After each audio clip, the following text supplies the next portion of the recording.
Hello, nice to see you. And I hope your day is going well. So, uh, I released a video where I said I was going to make a video on the psychology of video games and specifically talking about Ghost of Tsushima. The reason why I wanted to focus on Ghost of Tsushima is because it drew me, particularly for whatever reason. I anyway. I decided to start looking for my papers that I was going to read through. I expected it would take about 2 weeks. It's going to take a whole lot longer than that because there is a lot to read through. Like a lot. I found a lot of stuff, but it's good stuff. And I want to read through as much of it as possible, although it's like, there's a lot. That's going to take a while. That's going to take many, yeah. Anyway, I found some really interesting things. I'm going to be able to cover not just psychology, some philosophy, and some sociology. I think that's what this would classify into. Phenomenology, so experience, how the experience associated with the story, for example. Another huge thing I found was stories. When you play a game, you embody a character, and you essentially, what I think happens, and I'm going to find out as I read more and kind of think about it more. What I think happens is, and what I think drew me particularly to Ghost of Tsushima, is you're given a character role, and you're given a identity, and an identity is partly a narrative. It's a self-narrative, and your self-narrative changes from your real life lived experience and your lived normal self-narrative, and then you're put into a virtual world with a different self-narrative. You become, in Ghost of Tsushima, you become a samurai, and that does something psychologically. I'm going to learn more about it. I'm going to learn more about that. I'm going to investigate a little bit. Might be my own personal,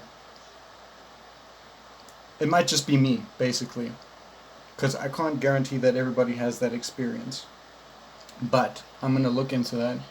I'm also going to learn more about personality in video games, what your personality says about your video game choice,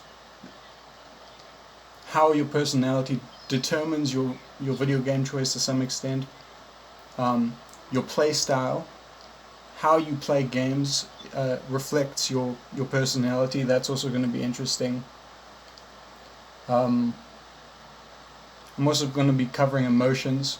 I'm also going to read a lot of Jonathan Haidt's work. Maybe you know who he is, maybe you don't. But he did work on moral psychology, and I started reading some of his stuff out of curiosity because it ties into Ghost of Tsushima's themes. A lot of Ghost of Tsushima's themes are moral in nature, good and evil, malevolence and cruelty versus humility and virtue and all of that. I might look into virtue ethics a little bit, but Jonathan Haidt read Aristotle's work, so maybe I might not. I don't know. I think I'm going to rely on Haidt's work probably more. Anyway, another thing that I found was extremely interesting.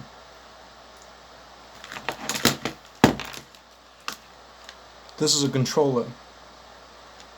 Now you know that. But that means something. How a game feels, when you describe a game as feeling good, or you like the way the game feels, what you might be meaning psychologically is the way the feelings induced by the control the game gives you feels good, something like that.